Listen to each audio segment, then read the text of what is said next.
Whew, we're done day 6. No medals for Canada, but some big races. And one of the bigger names that we have to mention right away, Josh Leando, Britt. Yeah, I think he's been a little bit quieter on the front half of the competition, but now is Josh's time. We are not going to stop talking about him for the next 24 hours for sure. And that is your cue, Canada, to tune in tomorrow morning because you're not going to want to miss this final.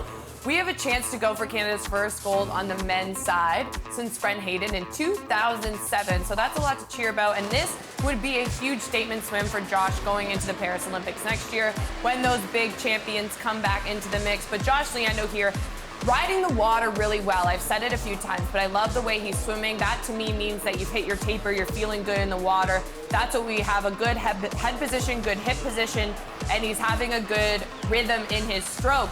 Now this final 5 meters, you can see he keeps his head down, no breathing into the wall, and you get your hand on the wall first. That's making the difference between getting in a good lane in the final and not making it all together. So very professional swim. I'm very happy with how he looked. I think we should all be encouraged with that. And he seems happy, and we've learned a lot. When you're having fun, you're swimming fast. And so I was really encouraged by his post-race interview as well. I think that's a good spot and a good headspace to be in. Fast is fun. You've heard it here. Devin Haru, what's on your mind? I know you're poolside.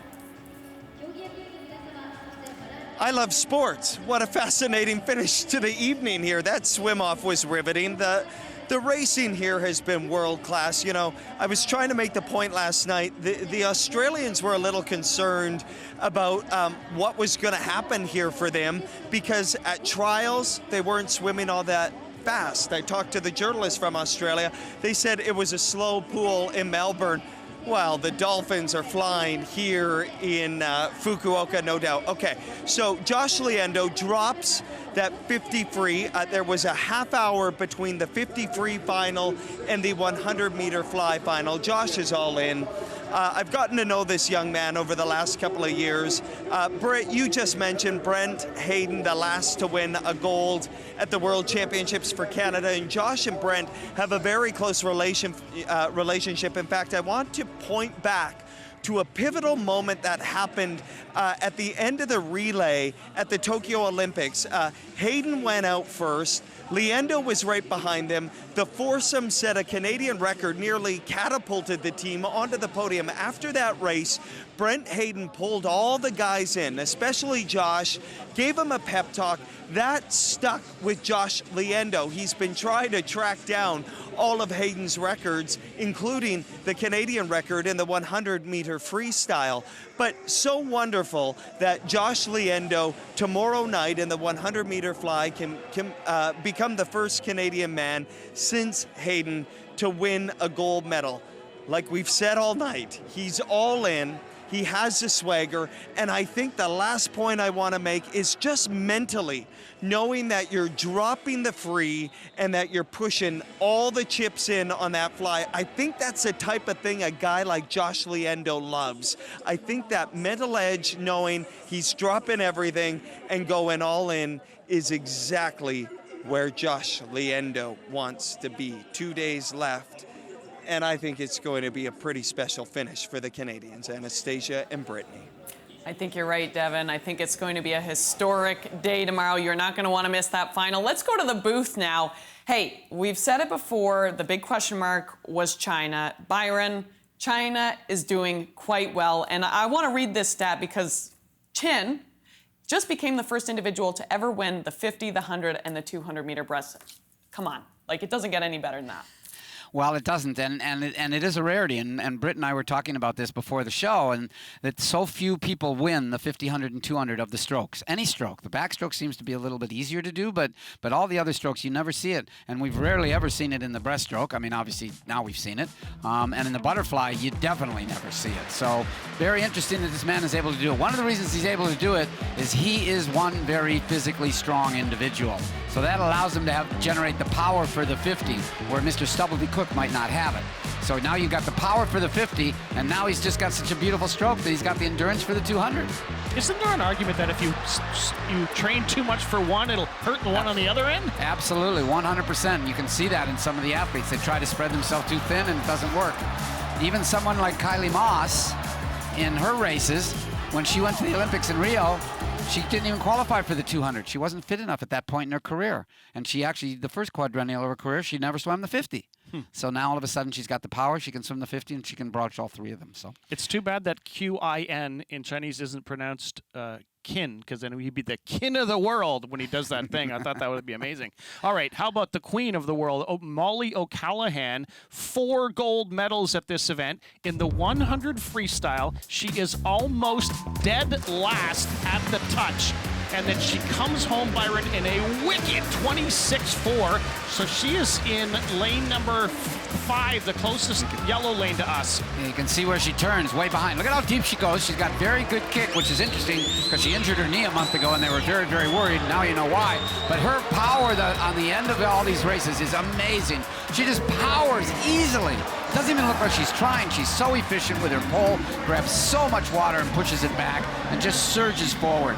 So, and this was almost a bit of a workman-like swim, this one, right? Because she's got the world record already, well, 3 world records, the individual 200 free and the 2 relays. And it just looked like this event was, I'm going to win this. I'm just going to control. I'm just going to do it. It wasn't, I think if this would have been the first race of the World Championships, I think she might have broken the world record in this one. But I think she's a little tired now, and she's just kind of, okay, let's get this one done, win the gold medal, and go home. It takes a lot to have that kind of poise, though, to not panic. I think that's the thing that strikes me the most. And because she's young, she's still a teenager, and that's something that they usually don't gain right away. But she's done it. I mean, obviously now she's swum at the Olympics. In the Olympics, she only swam relays. She wasn't good enough yet, all right? And now, obviously, at the World Championships and the Commonwealth Games, she's asserted her power, and now we saw it again here. A Canadian who's still definitely in the running for the medals in the in the pool in Fukuoka is Josh Leando, and it wasn't just impressive that he qualified 3rd fastest and won his heat. It was the way he did it. Well, he did it easily, and there's 2 ways you can swim. You can swim easy fast and hard fast. And hard fast means that you're forcing it, and you really didn't have the feel for the water. Josh was an easy fast, and that was really important for him to be able to do that. Well, that's the easiness of the dude before the race. And then we'll see him get in, and then we'll start to see that easy speed. So we're actually just going to see the warm-up here. But that kind of tells you how loose and cool Josh Leando was.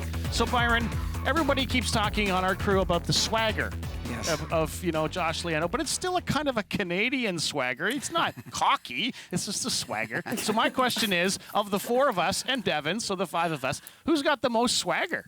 That's what I want to ask. Have you seen my blazers? Yes. I'll put it on Britt. It's all right, not there's no question.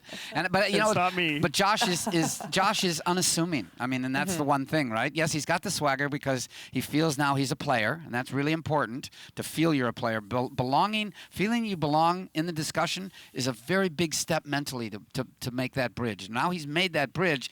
He doesn't need to walk around all chest pumped up. He just has to sort of have that internal swagger that he feels good, he feels confident, and he's a player. And when you're a player, you can do anything. You guys, you're the players on this team. No, you know what? The best swagger I've seen is when you 2 wore the exact same shirt. So Yeah, we need to get back to that. Yeah. Matching outfits the next 2 days. Okay, let's give some love to Kylie Masse. I mean, you know her so well. You raced alongside her for a million years. She is through to her 3rd final in that 200-meter back. Yeah, and you can see me, standing all proud in my head now. That is an athlete that truly is one of the most humble people I've ever met. And you can look up Kylie's stats. There is exceptional amounts of podium appearances all across the board, but the one thing that not everybody is able to see is how truly incredible she is as a teammate, as a leader, the work she puts in and day out. And Byron said this year she was lacking a little bit of consistency when it came to her training program. But to be able to come here and go through the motions, she knows what her body requires. She knows what a good race feels like. She knows when she's riding the water, similar to how I described Josh Leando wanting to feel. He rides the water when he's feeling good, and Kylie does as well. This semi looked strong to me. She said in her post-race interview she felt a little tight in that final 50, but she gets the morning off tomorrow. She's had a full program, but someone that knows how to balance a full program is Masse after all of the experience she's gotten on the international stage. It will be very exciting tomorrow. Day 6 is coming to a close from the pool in Fukuoka, Japan. But lots of folks have already said multiple times this World Championships is perhaps one of the best world championships we've seen in a very, very, very long time. No medals for Canada today, but what a stage it has set. Kylie Masse and Josh Leando go for some hardware tomorrow. We're doing this all again, 6:45 ET AM. It's an early start. Grab your extra large coffee and have some fun with us, Canada. We will see you tomorrow.